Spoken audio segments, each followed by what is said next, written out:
एका सिंहाला ताकदीने हरवता आलं नाही. म्हणून शत्रूने आता कायद्याचे शस्त्र उचलले. कोर्ट, राजकारण आणि खोटे पुरावे. विक्रमसिंह जगतापचं संपूर्ण साम्राज्य उद्ध्वस्त करण्याचा डाव रचला गेला. पण शत्रूला माहीत नव्हतं, सिंह नेहमी एक पाऊल पुढेच असतो. पाहूया जगताप एका सिंहाचं पुनरागमन, भाग 3. गोदामावरील हल्ल्याचा डाव उलटल्याची बातमी जेव्हा भैरवसिंह नाईकच्या कानावर पडली, तेव्हा त्याचा राग अनावर झाला. कोल्हापुरात गेल्या 20 वर्षात त्याची अशी मानहानी कधीच झाली नव्हती. त्याचा सर्वात विश्वासू आणि क्रूर गुंड सत्या रुग्णालयात हातपाय बांधून पडला होता. विक्रमसिंहनं केवळ नाईकच्या माणसांना बदलले नव्हते, तर नाईकच्या अहंकाराला थेट आव्हान दिले होते. एका 24-25 वर्षाचा मुलगा मला नडतो, माझी चाल माझ्यावरच उलटवतो. नाईकने आपल्या केबिनमधील काचेचे टेबल रागाच्या भरात हातातील जड ॲशट्रे मारून फोडले. काचेचे तुकडे फरशीवर विखरले, अगदी नाईकच्या विस्कटलेल्या साम्राज्यासारखे. त्याच्यासमोर त्याचा कायदेशीर सल्लागार आणि राजकीय डावपेचांमधील तज्ज्ञ ॲडव्होकेट अविनाश प्रधान शांतपणे बसला होता. प्रधान हा अत्यंत धूर्त माणूस होता. तो गुंडगिरीपेक्षा कायद्याच्या आणि राजकारणाच्या पळवाट्या शोधून शत्रूला संपवण्यात पटाईत होता. नाईक साहेब, शांत व्हा, प्रधान चष्मा नीट करत म्हणाला. विक्रमसिंह फक्त ताकदीनं नाही तर बुद्धीनं खेळतो. त्याला हरवायचं असेल तर आपल्याला त्याच्यावर अशी चाल खेळावी लागेल जिथे त्याची ताकद काहीच कामाला येणार नाही. कायदा आणि सरकारी यंत्रणा हे असं शस्त्र आहे जे भल्या भल्या सिंहालाही पिंजऱ्यात बंद करू शकते. नाईकने खुर्चीवर बसत सिगारेट पेटवली. धुराचा मोठा झुरका घेत तो म्हणाला, प्रधान, मला काहीही माहीत नाही. मला त्या जगतापाच्या पोरावर गर्व जमिनीवर आलेला पाहायचाय. बोल, काय प्लॅन आहे तुझा? प्रधानच्या चेहऱ्यावर एक कुटील हास्य उमटले. विशालगड टाउनशिप प्रकल्पासाठी विक्रमने ज्या जमिनी अधिग्रहित केल्या आहेत, त्यातल्या काही जमिनींवर आपण आदिवासी आणि काही स्थानिक शेतकऱ्यांचा वाद उभा करू. आपण कागदपत्रांमध्ये अशी काही फेरफार करू की विक्रमने फसवणूक करून धमकावून त्या जमिनी लाटल्या आहेत असा आरोप होईल. मी न्यायालयातून त्या संपूर्ण प्रकल्पावर स्टे ऑर्डर आणतो. एकदा का काम थांबले आणि न्यायालयात केस अडकली की त्याची रुद्र इन्फ्रा कंपनी बँकांचे कर्ज फेडू शकणार नाही. मार्केटमध्ये त्याचे नाव खराब होईल. पैशांची चणचण भासू लागली की सिंह स्वतःहून वाकणार. नाईकच्या डोळ्यात एक क्रूर चमक आली. कामावर लाग प्रधान. कितीही पैसा लागला तरी चालेल, पण उद्याच्या उद्या त्या साईटवरचे काम थांबले पाहिजे. दुसऱ्या दिवशी सकाळी जगताप वाड्यावर उत्साहाचे वातावरण होते. विक्रम पहाटेच उठून व्यायाम करून तयार झाला होता. पांढरा कडक इस्त्रीचा शर्ट आणि निळी जीन्स घातलेला विक्रम डायनिंग टेबलवर आला. सुमित्राबाईंनी त्याला गरम पोहे आणि चहा दिला. विक्रम, काल रात्री जे काही झालं ते जीतने मला सांगितले. बाळा, मला तुझी काळजी वाटते. नाईक पैशाने आणि सत्तेनं खूप मोठा आहे.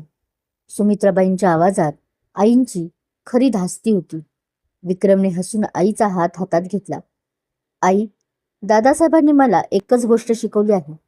न्यायाच्या बाजूने लढताना समोर कितीही मोठा शत्रू असला तरी मागे हटायचे नाही. नाईक फक्त पोकळ धमक्या देऊ शकतो. माझ्यासोबत माझे मित्र, माझे कामगार आणि तुझा आशीर्वाद आहे. तू अजिबात काळजी करू नकोस. तेवढ्यात जीत धावतच वाड्यात आला. त्याचा चेहरा धास्तावलेला होता आणि हातात काही कागदपत्र होती. विक्रम, मोठा अनर्थ झालाय. नाईकने आपल्यावर कोर्टातून वार केलाय, जीतने घाईघाईने सांगितलं. काय झाले जीत? शांत हो आणि नीट सांग, विक्रमने चहाचा कप बाजूला ठेवत विचारले. आपल्या विशालगड प्रकल्पाच्या फेज 2 मधील त्या ज्या जमिनी आहेत त्या गावातील काही शेतकऱ्यांच्या नावे दाखवून प्रधानने कोर्टात याचिका दाखल केली आहे. त्यांनी आरोप केला आहे की आपण बळजबरीनं आणि खोट्या सह्या करून त्या जमिनी घेतल्या आहेत. कोर्टाने तात्काळ प्रभावाने हायवे आणि टाउनशिपच्या कामावर स्टे आणला आहे. सरकारी अधिकाऱ्यांचे पथक आणि पोलीस आत्ताच साईटवरती काम थांबवायला पोहोचले आहेत. हे ऐकून सुमित्राबाईंच्या हातातील पाण्याचा पेला खाली पडला, पण विक्रमचा चेहरा शांत झाला होता. त्याचे डोळे मात्र अचानक तीक्ष्ण झाले. प्रधान, म्हणजे नाईकने आता बुद्धीचा खेळ सुरू केलाय तर? ठीक आहे, मग उत्तरही त्याच भाषेत मिळेल. विक्रम आणि जीत तातडीने विशालगड प्रकल्पाच्या साईटवर पोहोचले. तिथे आधीच मोठा गोंधळ सुरू होता. नाईकचे काही पाळीव पत्रकार कॅमेरे घेऊन उभे होते. पोलीस इन्स्पेक्टर आणि सरकारी अधिकारी कामगारांना काम बंद करण्याचे आदेश देत होते. काम थांबवा, कोणीही एकही पाऊल पुढे टाकायचे नाही, पोलीस इन्स्पेक्टर कोरडे ओरडत होते. विक्रम गाडीतून उतरला. त्याचा रुबाब आणि करारी चेहरा पाहून तिथे जमलेली गर्दी एका बाजूला झाली. तो थेट इन्स्पेक्टरच्या समोर जाऊन उभा राहिला. इन्स्पेक्टर साहेब, काय प्रकार आहे हा? विक्रमने शांत पण खंबीर आवाजात विचारले. विक्रमसिंह, आमच्याकडे कोर्टाची ऑर्डर आहे. तुमच्या या प्रकल्पावर स्टे आला आहे. जमीन घोटाळ्याचा आरोप आहे तुमच्या कंपनीवर. त्यामुळं काम आत्ताच्या आत्ता बंद करावं लागेल. इन्स्पेक्टरने कोर्टाची नोटीस विक्रमच्या हातात दिली. विक्रमने ती नोटीस पाहिली. त्यावर प्रधानची सही होती.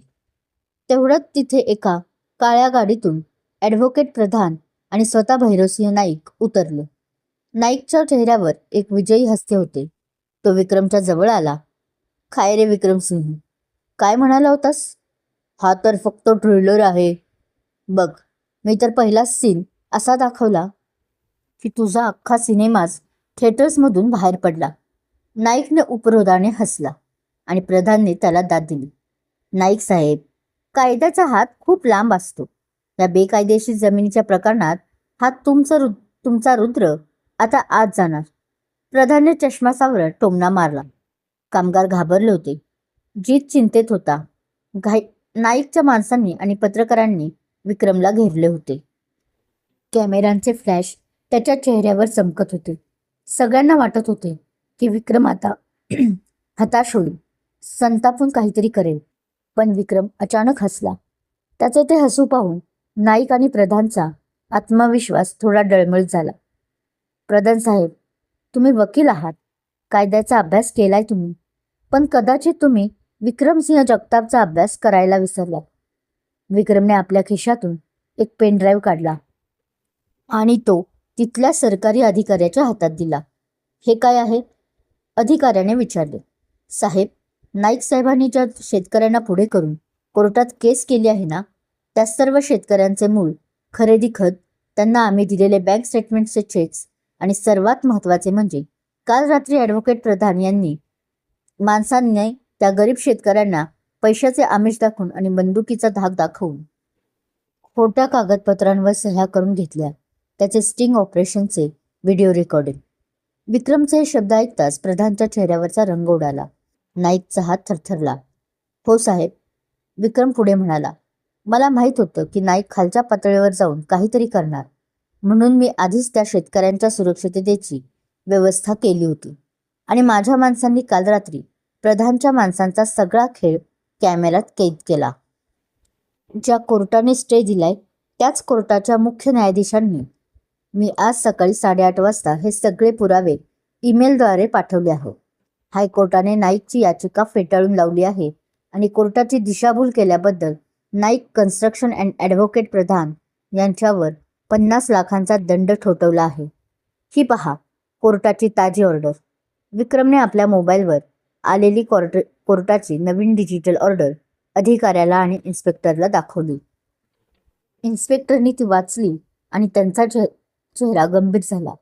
मिस्टर नाईक, मिस्टर प्रधान, कोर्टाची फसवणूक केल्याबद्दल आणि शेतकऱ्यांना धमकवल्याबद्दल मला तुम्हाला दोघांना अटक करावी लागेल, इन्स्पेक्टर कडक आवाजात म्हणाले.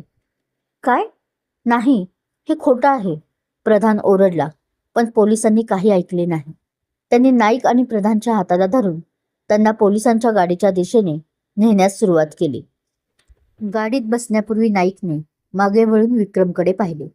त्याचे डोळे रक्तासारखे लाल झाले होते. विक्रमने नाईकच्या डोळ्यात डोळे घालून आपले दोन्ही हात जोडले आणि अत्यंत शांतपणे म्हणाला, शुभ प्रवास नाईक साहेब. चक्रव्यूह तुम्ही रचला होता, पण त्यात अभिमन्यू नाही तर स्वतः रुद्र उभा होता, हे तुम्ही विसरला. काम चालू करा.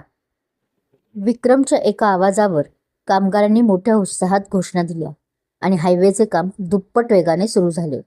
नाईकची मोठी चाल विक्रमने पूर्णपणे उद्ध्वस्त केली होती, पण आता हे युद्ध कोर्टाच्या बाहेर जाऊन अधिक हिंस्र वळण घेणार होते.